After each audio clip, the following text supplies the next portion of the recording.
Welcome, Fright Night Vault listeners.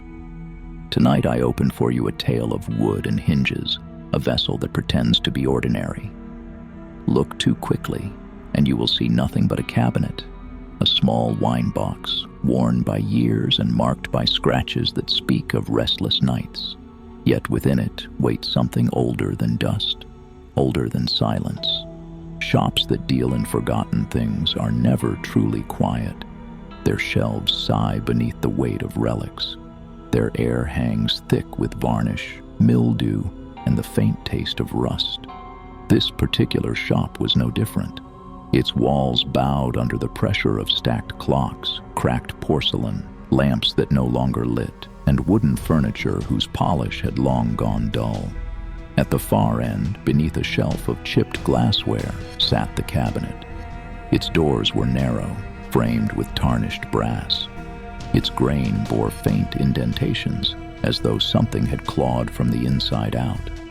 To touch it was to feel not smooth wood, but faint grooves, lines etched deep as if nails had dragged down its face again and again. The man who discovered it had wandered in by chance. His name need not be spoken here, only that he dealt in items that could be turned into profit. He sought curiosities, antiques, things that carried stories he could sell. He thought little of the old woman's estate that day, only that her belongings were stacked in neat rows, tagged for auction, as if her long life could be parceled and traded like common goods. Among them stood the cabinet. He traced his fingers over its edge and felt the sudden cold. It was the middle of summer, yet frost seemed to bloom beneath his touch. What he did not know, what no one bothered to tell him in full, was that the woman had spent her last years warning those close to her. This box must never be opened. She had carried it across oceans, through war and silence, and she had begged that it be buried with her. The request had been denied. Some claimed it was out of disrespect, others out of disbelief, and so the box was placed among her things, waiting to be claimed by another. The man bought it with little thought. To him, it was just a trinket. He carried it out beneath the harsh daylight, and even then, the weight of it seemed wrong. Too heavy for its size, too dense, as though the wood had been swollen with more than time. That night, he set it in his home, and for the first time, the air inside thickened. He slept poorly, waking with his throat dry, his skin slick with sweat. The dreams came in fragments, a corridor of endless doors, each creaking open to reveal nothing but shadow, and behind him a sound, faint, dragging feet, as though something followed, unseen. At first, he laughed it away. A dream is only a dream. But the second night came, and the third. The figure that crouched by his bed in the dark grew more distinct. Its limbs were longer than they should be. Its face remained hidden, but its breath, shallow and raspy, brushed against his cheek each time he stirred. By the end of the week, his home stank of ammonia, a sharp reek like cat urine, though he owned no pets. Flowers he had left on the kitchen counter withered overnight, their petals curling into blackened husks. He told himself it was coincidence. That is what we all tell ourselves, until the pattern becomes undeniable. And the pattern was only beginning. The cabinet did not remain with its first keeper for long. He grew restless in its presence, uneasy with the odors, the dreams, the feeling of something always watching from corners that should have been empty. So he sold it on, passing it into the hands of another. And thus, the curse began to stretch outward, reaching into new homes, into new lives. The next owner was a woman, drawn to antiques for their imagined charm, their suggestion of history. She set the cabinet in her bedroom, proud of its uniqueness. That night, she was awakened by a crash. She found the lamp on her nightstand shattered, though no one had touched it. Her reflection in the mirror across the room wavered as if seen through water, and in its glass, she thought she glimpsed another face, pale, slack, watching from behind her shoulder. She began to suffer violent nightmares. In them, a black figure stood in her doorway, its outline sharp against the faint glow of the hall light. It did not move, did not speak. It simply stared, night after night, closer each time she dreamed. Soon the figure was not confined to her sleep. In waking hours, she sensed it at her periphery, a presence that ducked from sight the instant she turned her head. Illness came next. Her energy drained without reason, and her hair began to fall in brittle clumps. Doctors found nothing tangible, nothing to treat. But in her home, the cabinet sat untouched, its small brass handles gleaming faintly no matter how dim the room grew. She tried to rid herself of it, as the first owner had. It passed again into another home. A man who received it as a gift thought little of the warnings that accompanied it. Yet within days, his family began hearing noises, whispers at the edge of hearing, the sound of something scratching against the inside of the wooden doors, though they remained shut. The scent of burning hair filled the kitchen at night, forcing the family awake. They searched for fire, for smoldering wires, for any explanation, and found nothing. The man himself began waking, paralyzed, his eyes open but his body heavy as stone. He could only lie there as the mattress dipped beside him, as though something invisible had climbed into the bed. Breath brushed against his ear. The sound of nails dragged across fabric rose beneath the covers.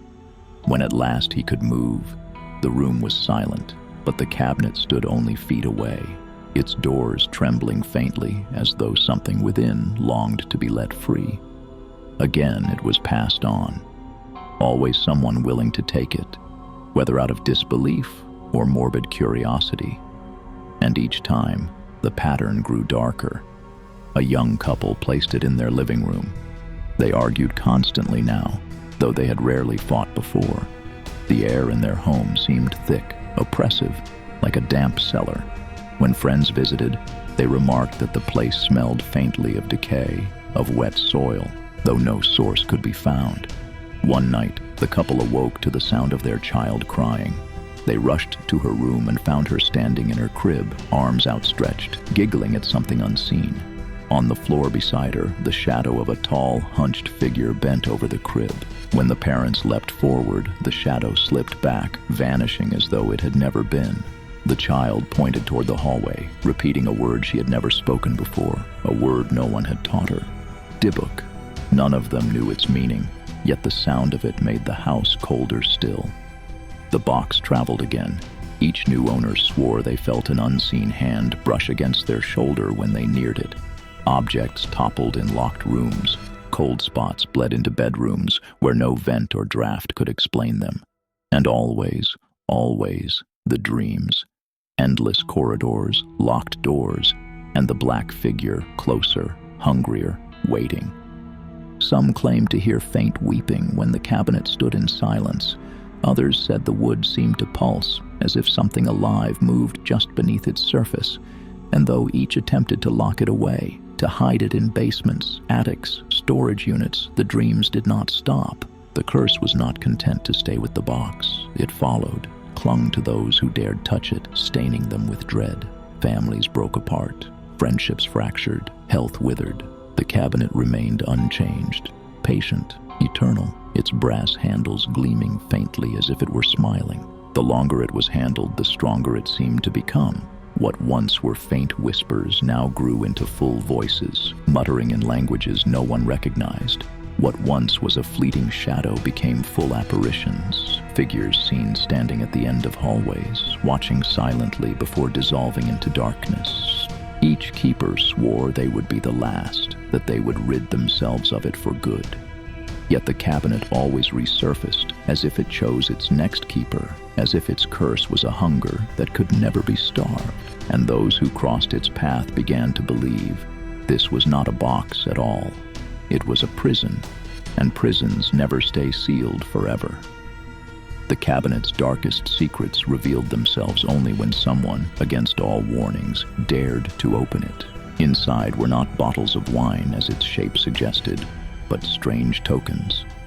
2 locks of hair bound by brittle string, a granite slab etched with characters no one could easily translate, a dried rose long since blackened, a candle holder, and a golden goblet tarnished with time. To most, they appeared meaningless, trinkets left behind by the dead. But to those who gazed too long, the air shifted. Breathing grew harder. A pressure, as if unseen hands pressed against their chest, weighed down on the room.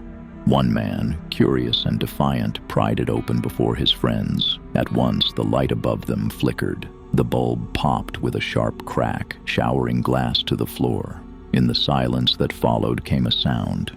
A wet, rattling breath exhaled from nowhere. The shadows in the corners deepened, and someone swore they saw a figure standing between them. Tall, thin, its limbs bent at unnatural angles, its head tilted far too far to one side. Its eyes glowed faintly like twin coals left smoldering in ash. That night, the man dreamed of drowning. Water filled his lungs, though his mouth remained closed. He thrashed and clawed, but the figure pressed its hand against his chest, forcing him deeper into the dark. When he awoke, his sheets were soaked, his body trembling as though he had been pulled from a river. The box remained in the next room, its doors slightly ajar, though he had sworn he had closed them. Another who opened it claimed to hear voices whispering from within. Not one voice, but many, layered and tangled, some murmuring prayers, others hissing curses, all in a tongue he could not recognize. As the whispers rose, his vision blurred, and he saw in the corner of the room a figure crawling along the ceiling like an insect, its face pressed to the plaster, its limbs jerking unnaturally. When he blinked, it was gone, yet the box rattled faintly, as if something inside had shifted. The most violent of all accounts came from a keeper who left it in his bedroom. He woke unable to breathe. The weight of something immense pressed down on his chest. His eyes adjusted to the dark, and he saw it. A gaunt figure crouched atop him, its knees bent backward, its skin stretched tight across bone. Its mouth yawned open wider than any humans could, splitting into the impossible grin of a predator. No sound came from it, only a stench, a foul reek of decay that filled his lungs until he gagged. He tried to scream, but no voice came. Tried to thrash, but his body remained bound by invisible weight. The figure leaned close, its eyes two milky orbs glowing faintly in the dark, its breath cold and wet against his cheek. Its jaw unhinged further until it seemed the entire room might vanish into its maw. Only when morning light crept in through the blinds did the weight vanish, leaving him gasping, his chest bruised where nothing should have touched him. Not long after, he abandoned the box. But abandoning it did not end his torment. His dreams grew worse, filled with the same hunched creature, now crawling toward him down endless hallways, its hands dragging long scratches along the walls. He moved homes, burned sage, filled his nights with prayers. Still, the presence lingered. Still, the shadow returned. The box had touched him, and once it marked you, escape seemed impossible. There were those who attempted to destroy it. Hammers splintered against its wood. Fires burned but left it intact, charred but never consumed. One man buried it beneath earth, only to dream the soil cracking open, hands clawing free, carrying the cabinet back to his door. Another left it locked in a storage unit, yet still awoke to the smell of rot, to the whispers that rose from corners of his home. The Dybbuk Box did not merely haunt rooms. It consumed those who defied it, drawing from them fear, despair, illness, until they became hollow. Its hunger was endless, and as the years passed, as new hands touched it, as more doors were opened, its shadow seemed to grow, feeding on every scream, every illness, every broken life. In its presence, time itself grew strange. Clocks ticked too slowly, watches stopped entirely, electronics drained within minutes. It was as though the cabinet bent the flow of moments, pulling everything into itself, into the pit that yawned behind those brass-handled doors. The box was not just cursed, it was alive, and it was waiting for the next one to open it again. The box was passed from hand to hand, each keeper desperate to be rid of it, each certain they would be the one to lock it away for good. But no matter how far it traveled, the stories never ended. Some said that when it was sealed in storage, its dreams seeped into others nearby, neighbors waking with bruises, hearing knocking from walls that should have been still. Others said it lured attention, pulling people toward it even as they swore they wanted nothing to do with it. A museum eventually agreed to contain it, locking it in glass where curious eyes might study it but no hand could touch. Yet even there, the reports continued. Visitors claimed their cameras failed, their batteries drained the moment they tried to photograph it. Some described feeling short of breath as they stood before its case, as though invisible fingers pressed against their ribs. Others walked away only to find the stench of rot clinging to their clothes, following them into the night. One man swore that as he leaned close to the glass, he saw the faintest movement from within the cabinet. The locks of hair tied in string shifted slightly, though the case remained sealed. He backed away, trembling, unable to explain what he had seen. Even now it sits in containment, hidden from most, watched carefully by those who understand its legend. But a prison is only strong until its prisoner decides otherwise, and the Dybbuk is patient. Time has no meaning for what is bound to shadow. The story you just heard is no invention. You can look it up. The incident is called the Dybbuk Box, and it was the inspiration for the horror film The Possession. Objects do not need teeth to bite, nor hands to claw. Some carry their curse in silence, waiting only to be claimed, waiting only to be held. If you made it this far, you're one of us. Subscribe so you don't miss what crawls out next. The vault never sleeps, and neither do the things waiting inside it. If you have ever crossed paths with something cursed, an object that would not let you go, a thing you should never have touched, share your story below. For one night, it may be your tale that burns in the candlelight of the vault.